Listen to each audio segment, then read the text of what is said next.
Bismillahirrahmanirrahim. Assalamualaikum warahmatullahi wabarakatuh. Salam Pancasila. Baik, malam ini saya akan membahas sejarahnya Kiai Haji Zaini Mun'im Probolinggo, Jawa Timur. Jadi Kiai Haji Zaini Mun'im ini dilahirkan pada tahun 1906 Masehi di Desa Galis, Pamekasan, Madura. Beliau merupakan putra pertama dari pasangan Kiai Haji Abdul Mun'im dan Ibu Nyai Hajah Hamidah.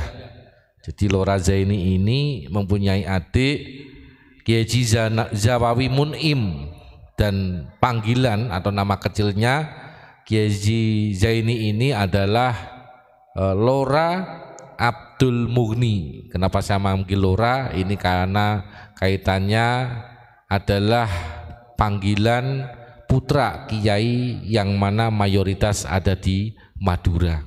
Makanya mungkin masyarakat sekarang ini butuh pemahaman.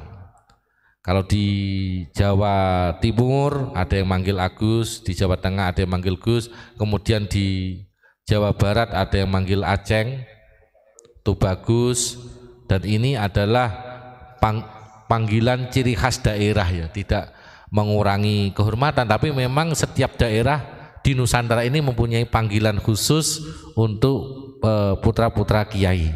Ini biar penjenengan semua memahami dan mengingat bahwasanya Lora-lora ini adalah penerus ulama Nusantara, karena bagaimanapun Lora-lora ini adalah meneruskan estafet ayah dan leluhurnya yang asli terahnya Nusantara. Kemudian jika dirunut silsilah, jadi Kiai Haji Zaini Mun'im ini juga sanadnya ada sampai kepada Kanjeng Nabi Muhammad SAW. Ada dua. Jadi setiap hari kami sampaikan, Abuya Mufron Al-Bantani radhiyallahu an sering menyampaikan kepada kita bahwasanya nasab silsilah sanad ilmu dan sanad guru ulama Nusantara semua berasal dari ulama Nusantara. Dan ulama Nusantara ini ada dua yang harus dipahami oleh masyarakat Indonesia. Yang pertama jalur Wali Songo, yang kedua jalur kerajaan yang ada di Nusantara ini. Termasuk yang kami sampaikan malam ini adalah Kiai Haji Zaini Mun'im Probolinggo. Kalau dilihat dari jalur ayahnya, ini melalui Bindere Saud. Bindere ini kalau bahasa Menduro ya, kalau bahasa Jawane itu jadi Bendoro Saud. Dari jalur ayahandanya, jadi Lora Muni ini adalah putra daripada Kiai Haji Abdul Mun'im, sedang Kiai Abdul Mun'im ini adalah putra daripada Kiai Mudarik. Kiai Mudarik sendiri adalah putra keempat daripada Kiai Ismail. Kiai Ismail ini adalah generasi kedua penerus pondok pesantren Kembang Kuning Pamekasan, Madura.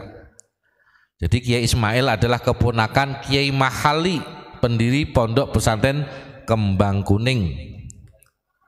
Kemudian kalau kakeknya Kiai Ismail ini adalah Kiai Nuruddin Gunung Jati Pakong, yang tidak lain adalah keturunan dari jalur Kiai Batu Ampar Wetan. Jadi Bendoro Saud ini alias Tumenggung Tirtonegoro Adipati Sumenep, yang juga keturunan Pangeran Ketandur atau cucu dari Sunan Kudus. Kemudian kalau dari jalur ibu, Lora Mughni ini adalah keturunan para raja Pamekasan melalui jalur Kiai Haji Bujuk Azhar Ratoh Sidabulangan, penguasa keraton Pamekasan, Madura. Nah, Ratoh itu kalau bahasa Madura, kalau bahasa Indonesianya ratu Pak Imron ya, ratu. Kemudian kalau bujuk ini adalah buyut. Kalau di Sunda mungkin Ki Buyut, kalau di Jawa mungkin Mbah Buyut. Nah, ini kita harus bisa membedakan. Karena pada saat ini banyak termasuk bujuk-bujuk ini yang dibaalawikan. Nah, inilah pentingnya kalau kita mengerti dan mengingat asal usul terahnya Nusantara. Karena kenapa saya bahas ini terkait dengan surat Al-Hajj ayat 5 ya Ustaz tadi malam ya, yang dibuka oleh Abu Ya'mur Al-Bantani. Jadi surat Al-Hajj ayat 5 yang dibuka oleh Abu Ya'mur Al-Bantani ini saya mengingat tentang filsafat yang disampaikan oleh Eyang Sunan Kalijaga, yakni ojo lali sangkan paraning dumadi.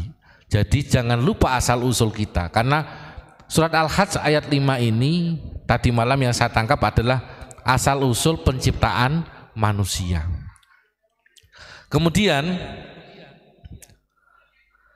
Ibunda Loramuni ini berasal dari desa Palesanggar, Kecamatan Pengantenan, Pamekasan, Madura. Jadi kehidupannya keluarganya ini sebagai keluarga santri.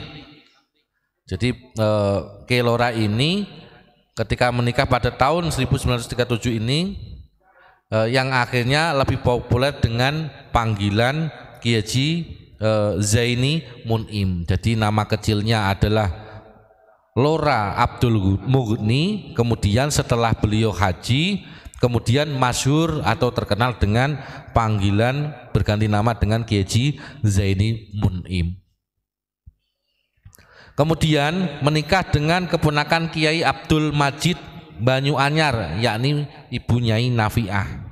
Nah, Kiai Haji Abdul Majid ini juga saya baca di sini sejarahnya adalah gurunya beliau sendiri, yang mana beliau dianugerahi 3 putra beliau lahir di Madura. Yang pertama ada Kiai Haji Muhammad Hashim, yang kedua ada Kiai Haji Ahmad Wahid Zaini, dan yang terakhir ada Ibu Nyai Haji Aisyah yang kemudian menikah dengan Kiai Haji Hasan Abdul Wafi. Sedangkan keempat putra lainnya lahir di Tanjung Karanganyar Paiton Probolinggo, yakni yang pertama ada Kiai Haji Fadhur Rahman, Kiai Haji Muhammad Zuhri Zaini, kemudian ada Kiai Haji Abdul Haq Zaini, dan terakhir ada Kiai Haji Nur Khotim Zaini. Jadi beliau ini sejak kecil diceritakan di sini bahwasanya mulai menginjak 11 tahun, jadi waktu zaman Belanda itu beliau sekolah namanya Work School. Ini adalah sekolah rakyat. Kalau mbah-mbah kita itu cerita sekolah SR. Selama 4 tahun pada tahun 1917 sampai tahun 1921 Masehi. Selanjutnya beliau memperdalam Al-Quran beserta tajwidnya ini kepada Mbah Khalil ya, Kiai Haji Khalil dan Kiai Haji Muntaha. Kiai Haji Raden Muntaha ini adalah menantu Kiai Haji Khalil atau Syekhona Khalil Bangkalan, yakni di Pondok Pesantren Kademangan Bangkalan Madura. Karena memang zaman dulu, zaman biyen itu pondok-pondok pesantren pasti dikasih nama daerah. Makanya masyhur termasuk pondoknya Syekhona Khalil dulu itu ya terkenalnya dengan Pondok Kademangan Bangkalan atau Pondok Kademangan Madura. Setelah itu pada tahun 1922 Masehi beliau melanjutkan belajarnya ke Pondok Pesantren Banyuanyar Pamekasan yang diasuh oleh Kiai Haji Raden Abdul Hamid dan putranya Kiai Haji Abdul Majid. Dan kemudian pada tahun 1925 beliau merantau ke tanah Jawa. Di sini beliau mondok di Pesantren Sidogiri Pasuruan, Jawa Timur, yang saat itu diasuh oleh Kiai Haji Nawawi. Di sini beliau hanya belajar 1 tahun karena pada saat itu ayahnya meninggal. Kemudian karena beliau putra sulung, kemudian boyong pulang untuk melanjutkan dan mengurus usaha dan pertanian orang tuanya, yakni saat itu adalah mempunyai usaha pabrik sepatu dan pabrik koper yang ditinggalkan oleh ayahnya. Saat itu masih muda, dikelola oleh Lora Abdul Mughni atau Kiai Haji Zaini. Kemudian setelah di usia 22 tahun Lora Mughni ini atau Kiai Haji Zaini muda pada saat itu setelah bisa mengendalikan dan mengembangkan usaha pertanian serta perdagangan yang ditinggalkan oleh ayahnya, kemudian beliau hasil daripada pekerjaan itu dilanjutkan untuk uang saku atau sebagai modal belajar lagi, yakni di Pondok Pesantren Tebu Ireng Jombang, yang mana pada saat itu diasuh oleh Kiai Haji Hasyim Asy'ari, salah satu muassis Nahdlatul Ulama. Di pesantren ini beliau mempertajam ilmu agama dan bahasa Arab, yang mana pada saat itu juga termasuk belajar selain Mbah Hasyim Asy'ari ada Kiai Haji Maksum Kuwaron, ini menantu Mbah Hasyim Asy'ari ya. Kemudian ada juga Kiai Haji Wahid Hasyim, ini putranya Mbah Hasyim selaku jadi ayahnya Gus Dur. Kemudian pada pertengahan 1928 Masehi, bersama dengan nenek, ibu dan adik kandungnya ini, Lora Abdul Mughni berangkat ke Mekah dan di sana melaksanakan ibadah haji serta menetap di sifir lain untuk menuntut ilmu. Jadi di sana bersama ibu, nenek, selain melakukan ibadah haji, di sana juga Kiai Haji Zaini ini menuntut ilmu di Timur Tengah pada saat itu selama 5 tahun. Salah satu gurunya adalah di sini disebutkan ada Syekh Muhammad Bakir Al-Jogjawi, ini berasal dari Jogja. Kemudian ada Syekh Umar Al-Hamdani, Syekh Umar Hamdani Al-Mauribi. Ada juga Syekh Alwi Al-Maliki, mufti di Mekah pada saat itu. Kemudian ada juga Syekh Umar Basuni, mufti Syafi'i di Mekah pada saat itu. Ada Syekh Yahya Sangkurah, ini yang berasal dari Malaysia. Juga ada Syekh Syarif Muhammad bin Gulam As-Singkiti dan beberapa ulama yang lain. Kemudian pada tahun 1934 ketika Lora Abdul Mughni ini pulang, maka disitulah mulai rame namanya berganti, setelah haji itu diganti nama, terkenalnya dengan Kiai Haji Zaini Mun'im. Kemudian di situ beliau ini saat itu memimpin dan mengasuh pondok pesantren Panggung Galis Pamekasan, yang mana peninggalan daripada pondok pesantren ayahnya pada saat itu. Di sini juga disebutkan kepribadian daripada Kiai Haji Zaini Mun'im ini. Beliau adalah orang yang tawadu, orang yang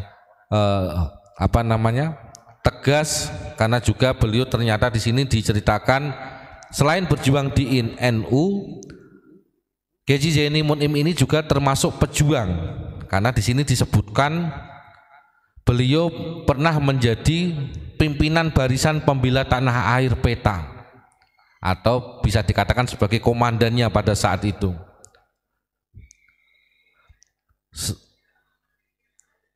Termasuk beliau juga pernah menjabat sebagai pimpinan Sabilillah ketika melakukan serangan umum 16 Agustus 1947 terhadap bala tentara Belanda yang menguasai kota Pamekasan. Ini membuktikan kiai-kiai kita, ulama-ulama Nusantara ini, selain beliau mengajarkan agamis, juga mempunyai jiwa patriot. Karena dari para kiai-kiai inilah, kiai dan santri beserta rakyat ini, yang akhirnya embrionya akan menjadi BKR, BKR menjadi TKR, Tentara Keamanan Rakyat, yang akhirnya menjadi ABRI dan TNI.